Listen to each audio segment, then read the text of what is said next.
Happy Halloween from my garden. Today is October 31st. And I'm going to tell you a little bit about Halloween and about how the celebration of Halloween began. You're going to be maybe a little bit surprised because even when I was a child, I thought that Halloween was supposed to be a scary time. A scary time. We wore spooky masks and creepy ghost costumes to scare people.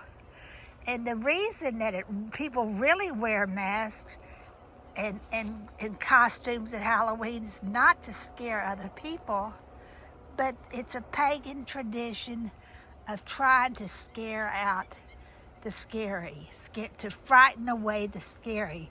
It's sort of like an omen. Or something that you use to ward off evil. And that's how Halloween began. The day after Halloween, in pagan cultures, is Samhain. November 1st is Samhain. It's spelled Samhain, so it looks like it's Samhain, but it's Samhain. And Samhain is a festival of light. The pagan people and some people today even light bonfires on November 1st to celebrate the light in life, the light. They wore costumes and masks, scary costumes and masks to that festival. Not to be scary, but to scare away evil. You know, I think probably Halloween's gotten a bad rep. In fact, when I was a young adult, people went through there was a bunch of people who banned Halloween. Don't let their children celebrate Halloween. You're celebrating Pagan Festival. Well, it did start out as a pagan festival, but so did Christmas and so did Easter. In the early ancient times, the people who became Christian had been pagan. And the history of the early church is that of trying to convince people not to love their pagan gods so much, their pagan tradition of honoring the gods of the harvest and the gods of planting, the gods of agriculture.